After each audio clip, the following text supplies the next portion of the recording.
setelah pemeriksaan mungkin ada bukti apa yang bisa Ya, jadi tadi kami bersama Bang Faris itu mengikuti pemeriksaan lanjutan, BAP lanjutan. Terdiri dari sekitar 10 pertanyaan aja, tapi itu signifikan semua ya, pertanyaan penyidik. Jadi ini untuk ditingkatkan dari penyelidikan menjadi penyidikan gitu ya. Jadi perkara ini bergulir secara baik, berproses secara baik di wilayah Krimsus Polda Metro, dan tampaknya memang unsur-unsurnya mengarah ke terpenuhi gitu ya. Siapa nanti tersangkanya, siapa yang turut serta nanti akan kelihatan. Tapi dari BAP yang ini nanti akan ada gelar perkara untuk kemungkinan peningkatan status gitu. Nah, mengenai isi materi sendiri, Bang Faris yang ditanya-tanya yang di BAP oleh pihak penyidik, nanti silakan bertanya kepada Bang Faris. Bang Faris, ini serius buat memenjarakan Syarafi, Bang Faris, sampai akhirnya ini ditindaklanjuti lagi? Iya, jadi tadi di dalam proses masih bergulir, tapi paling tidak hal yang bisa saya sampaikan secara confirm ya, walaupun nanti proses masih berlanjut, bahwa seperti Bang Deolipa tadi barusan sampaikan, bahwa ya setelah kita kaji baik dari sisi BAP, baik dari BAP kami pelapor maupun BAP terlapor, dan juga bukti-bukti yang ada, ya saya garis bawahi sekarang, secara kronologis terjadinya peristiwa sampai kami laporkan itu jelas membuktikan pelanggaran serius. Jadi itu makanya tadi Bang Deolipa bilang kenapa kita akan lanjut dan akan menjadi tahapnya penyidikan, dan nanti akan gelar perkara dan peningkatan status. Gitu. Tapi yang jelas itu bahwa kami telah confirm membuktikan, seperti saya bilang tadi, bukti-bukti pada BAP, baik BAP kami maupun BAP terlapor, yang tadi saya diminta klarifikasi penjelasannya, dan barang bukti yang ada, termasuk tadi mungkin belum jelas ya ini ya, telah diterbitkannya karya yang diperkarakan, yang kami laporkan ini, jelas ada buktinya, ada konkretnya, dan sekali lagi saya garis bawahi, pembuktiannya itu jelas terlihat secara faktual dan meyakinkan melalui tanggal kronologis peristiwa ini terjadi. Baik apa yang sudah kami lakukan, peringatan-peringatan, pemberitahuan yang sudah kami lakukan sebelum pelanggaran seperti keterangan saya tadi, telah diabaikan oleh pihak terlapor. Jadi secara kronologis sudah terbukti telah memenuhi syarat untuk dilanjutkannya perkara ini menjadi peningkatan di gelar perkara dan peningkatan status. Bang Faris, total kerugian berapa Bang Faris kalau setelah dihitung-hitung? Kalau total kerugian saya akan turut pada ketentuan KUHP aja. Bang, kan ini kan selama setahun kan Abang menunggu itikat baik lah, ibaratnya masih membuka pintu damai. Nah, setelah ini apakah akan menutup pintu damai atau gimana Bang? Saya sepakat untuk mengikuti proses hukum yang berlaku sesuai juga arahan dari pihak Polda Metro Jaya, Krimsus, divisi Krimsus, karena saya adalah warga negara yang patuh hukum.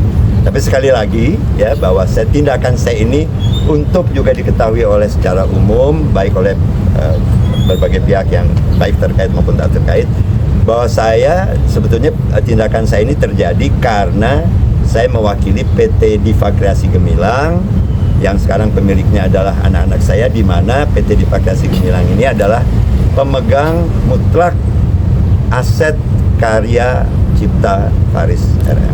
Anak-anak juga udah dapat diperiksa atau gimana? Anak-anak karena tidak terkait langsung dengan terjadinya peristiwa pelanggaran sesuai kronologis tidak terbawa, tapi justru proses ini terjadi karena memang permohonan pihak anak-anak sebagai pemilik PT Pak Tasik bilang. Artinya mereka meminta aset-aset karya ayahnya ditertibkan penggunaannya di industri musik Indonesia nasional. Tapi ada kerugian material nggak sih mungkin? Pasti kerugian material.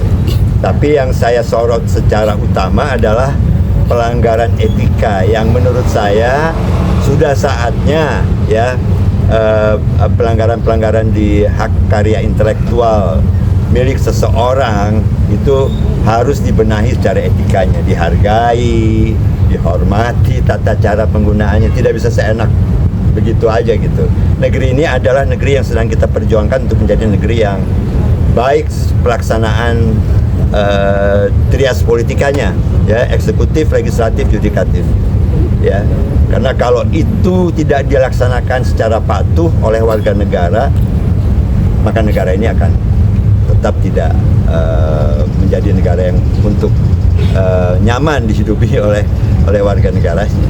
Pak Faris, apakah sampai dengan saat ini terlapor sendiri sudah ada itikat baik, maksudnya kayak ngecek? Tidak ada. 1 tahun loh saya berikan waktu loh. Ini adalah kasus yang telah kami tunggu mediasinya dari pihak yang kami laporkan, dari pihak terlapor. Kami tunggu mediasinya. Kami beritahukan sebelum pelanggarannya terjadi, tapi tidak ditanggapi secara proporsional.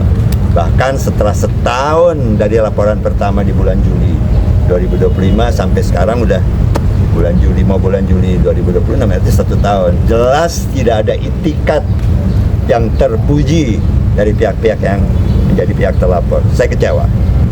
Artinya ini proses ini akan terus dikawal untuk berjalan, Bang? Kenapa? Artinya proses ini akan terus dikawal untuk berjalan? Jelas. Ya, jadi proses berjalan sampai selesai dan 1 tahun kami menyimpan rahasia. Nah, baru kita buka rahasianya, ya. Gitu. Apalagi ya? Berarti misalkan kalau suatu saat nanti akan dia meminta damai, apakah akan dilaksanakan apa? Ada syarat-syarat? Ada syarat-syarat atau Tentu selalu tidak? ada syarat-syarat. Tentu ada. Tapi terus kita kan juga manusia yang punya hati nurani, Mas. Saya kan juga, apalagi saya kenal dengan pihak-pihaknya. Dan pihak-pihak itu sebetulnya sesungguhnya gitu ya, pihak terkait itu sebetulnya minta tolong sama saya gitu loh. Saya tolong gitu loh. Saya beri bantuan, tapi kok mengecewakan saya gitu dalam tindakan dan itikat gitu loh. Itu yang saya kecewa gitu. Kemana persahabatan lama? Kemana pertolongan yang Anda minta tolong kepada saya gitu loh. Itu aja sebetulnya. Ya makanya saya bilang masalahnya lebih banyak ke etika. Jadi kerugian saya sebetulnya kekecewaan dan penegakan hukum khususnya di hak karya intelektual yang sekarang ini saat ini juga sedang banyak terjadi polemik-polemik yang saya baca di pemberitaan, bukan? Jadi adalah saya ingin mewujudkan contohnya gitu kepada teman-teman gitu, bahwa hak karya cipta milik seseorang adalah mutlak milik sang penciptanya. Patokannya adalah Tuhan aja. Apakah kita bisa memanipulasi ciptaan Tuhan? Kan nggak bisa. Jadi hak karya cipta milik orang lain adalah barang milik orang lain yang harus secara izin disampaikan dulu jika ingin menggunakannya. Oke? Kalau misalkan pihak sana mau mengganti rugi nih, memberikan sejumlah uang gitu misalkan, apakah kasus tetap berjalan atau memang ya udah di stop akhirnya? Untuk sementara saya akan memilih kasusnya tetap berjalan. Saya akan memilih untuk melakukan proses kasusnya berjalan terus sesuai hukum yang berlaku. Ya, jadi perkaranya tetap jalan, mengingat negara kita tuh negara yang doyan musik. Jadi kalau gampangin musisi di lagu-lagunya dinyanyiin bebas-bebas saja tuh bahaya tuh, gitu. Jadi memang ini jadi presiden. Ya, dan perlu diingat ya, seringkali orang lupa gitu bahwa milik orang lain atau aset karya gitu kan bukan milik saya, kan milik keluarga saya juga. Secara hak warisnya milik keluarga saya juga gitu.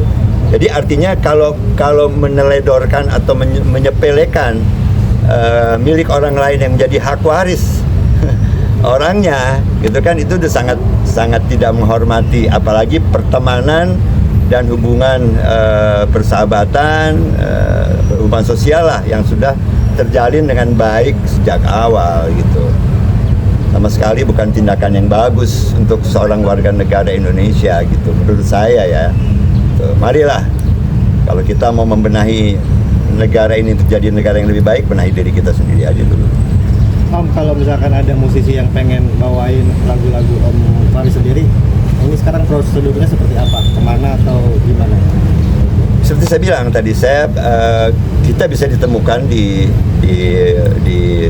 Google ya, PT Diva Kreasi Gemilang. Itu jelas Hubungi aja, Pak. atau paling tidak kalau misalnya sesama musisi atau produser atau pasti kan ada orang-orang yang terlibat untuk bisa menghubungi saya, bisa menghubungi saya kok. Ada informasinya, bisa dicari informasi dan gampang, nggak susah-susah juga. Walaupun saya udah nggak megang HP ya.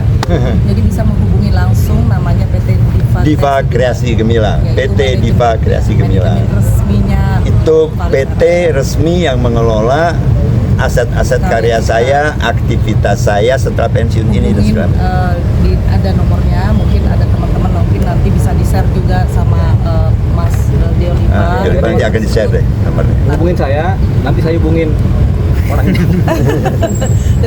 Ya, kebetulan kami juga tim pengacara saya Anita dibantu dengan Mas Deo Lipa, tim pengacaranya Pak Faris. Ini sekedar informasi aja. Ya, langsung dikasih nomornya. Ini namanya PT-nya nih, Diva Kreasi Gemilang. Saya bagi-bagi beberapa, nanti dibagi ya. Dan dibagi ini informasinya. Jadi Tapi ini kalau bukan ada- promosi ya? Ya, bukan promosi. Bukan promosi ya, Jadi tapi ini apabila sekedar kami untuk ada informasi. untuk sekedar tahu aja. Jadi ada bila teman-teman yang ingin menghubungi, bagaimana caranya tadi ada pertanyaan mau menggunakan karyanya Faris RM. Saya akan dipegang nanti dibagi informasi ini ya, bagi aja. hubungin aja nomor tersebut pasti kan gampang. Ini Nanti dulu saya berkaitan informasikan dengan deh, izinnya saya informasikan tadi dulu. izin penggunaan lagu Ya, atau saya akan share sama teman. Pengen wawancara, Faris ke RM. situ Jadi dulu. kalau ada orang yang bilang, oh sekarang sudah susah menghubungi Faris RM, Bohong. ini jadi bisa menghubungin ke nomor itu. Kalau Sebenarnya tahun kan kemarin tidak sih ada. susah ya. Susah, kalau tahun kemarin kan susah ya. Bapaknya lagi belajar lagi kan gitu. Tapi ya kalau seandainya masih susah juga ya kami kan kuasa hukumnya Mas Deo Lipa dengan saya bisa menghubungi dengan Mas Deo Lipa, mungkin teman-teman lebih mudah mengakses Mas Deo Lipa daripada saya Anita. Dan seperti itu. ya. Nah, Oke. Mungkin akan ada agenda pemanggilan terus. Oh nanti proses ini kan nanti dari penyelidikan. Kami serahkan kepada pihak Polda. Penyelidikan nanti berkembang Ya, ya. Kita tunggu aja dia punya langkah-langkah itu dari pihak. Jelas informasinya akan sampai ke teman-teman. pihak terlapor sih sudah dipanggil, sudah ada di panggilan ya kayaknya ya. Belum. Sudah ada panggil, ya? tapi itu kan lidik ya, pengembangan lidik, ya. Nanti ya. pas naik sidik baru dipanggil lagi. Iya, kalau naik gitu ya. Kalau sorry tadi kita telah yang itu pelaporannya mengenai apa dan pasal. Jadi ini mengenai pelanggaran Penggunaan karya cipta lagu. Jadi ada seseorang yang menyanyikan lagu, ini si Syarafi ini membuat lagu baik di konten YouTube maupun di acara Java Jazz. festival, dia menyanyikan lagu Tanpa izin. dari Bang Faris RM. iTunes dan juga Spotify. Ya. Pasal yang digunakan nanti. Tentunya pasal pelanggaran undang hak cipta ya. Pasal apa? Penggunaan lagu tanpa izin. Iya. Pasal berapa itu? Lagunya nama lagunya Ada di itu, antara Pak. kata. Di antara kata. Judul lagunya di antara Kata. kata. Gitu ya. Ini hanya pidananya nggak bukan secara perdata. Karena ini pidana. Ini pidana. Kan Jadi pidana ini khusus. sebenarnya kita membuat pembelajaran juga kepada banyak pihak, mengingat negara kita tuh negara yang suka musik juga. Jadi jangan sampai kemudian gampang kemudian kita menyanyikan lagu-lagu yang sebenarnya ciptaan seseorang. Dan etika, terutama etika. Oke. Oke.